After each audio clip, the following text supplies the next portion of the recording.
there, and welcome to Living Title IX with Betsy. That's me, and happy 2025. Happy New Year. I'm so glad to be with you.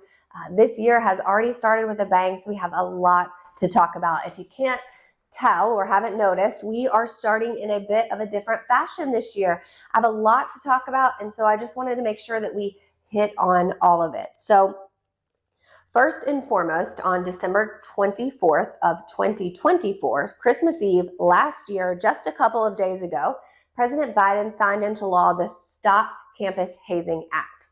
And it made its way through the legislature pretty easily and was quickly signed by the president.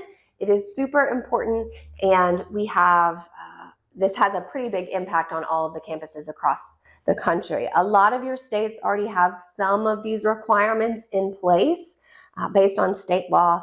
They are amplified in this new act. So first and foremost, let's talk about what is hazing.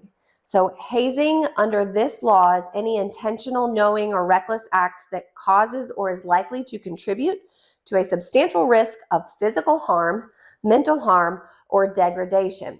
This also makes a connection between the behavior occurring to a student and some type of involvement with a club or organization or athletics, sorority, fraternity, etc. So that's our definition of hazing.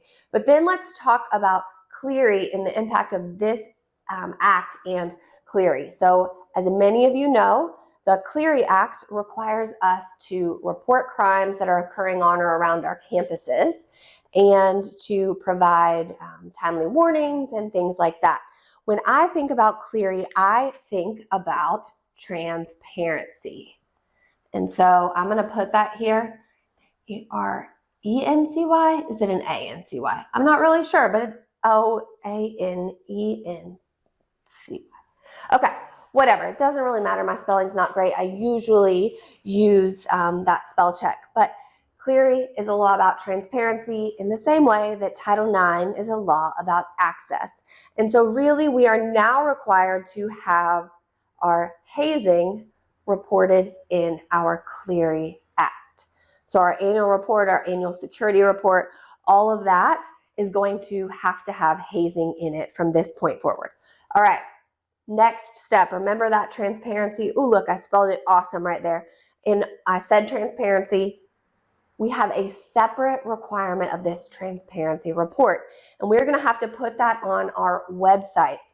It is about hazing that's occurring on our campuses in addition to Clery. So in this transparency report, which needs to be housed on an easy to find website, we have to have the name of the organization, a description of the violation they were found responsible for, and the dates of the violation, as well as the investigation process or procedure dates.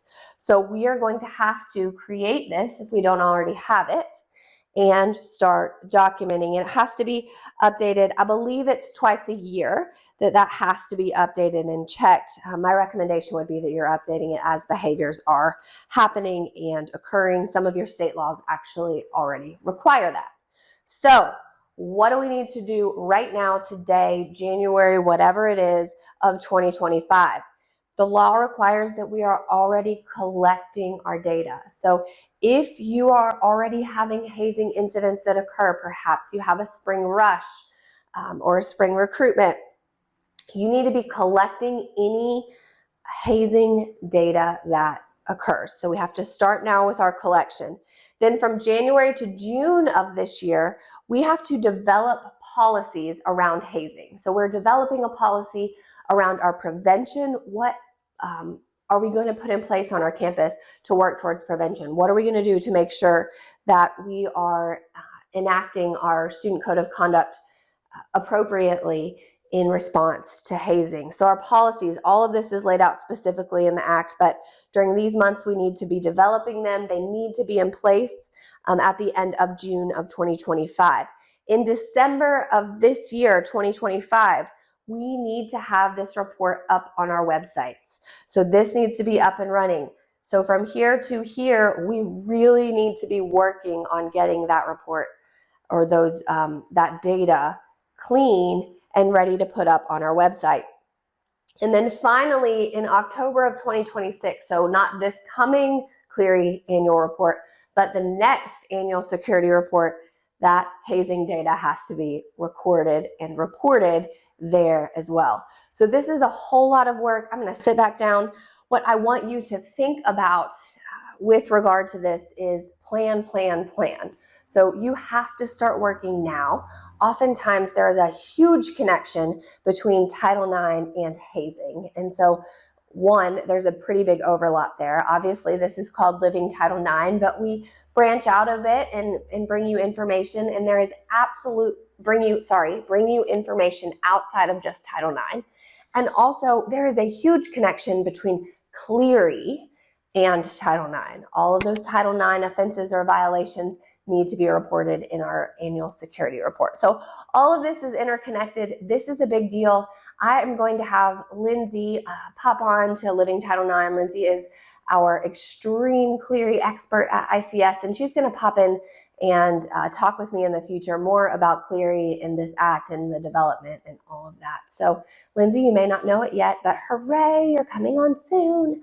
All right, I think that's it. This is just a lot. I want you to get back, get in the groove, and start working. Today we have an amazing snowy pick from a community partner with their Title IX, Living Title IX mug.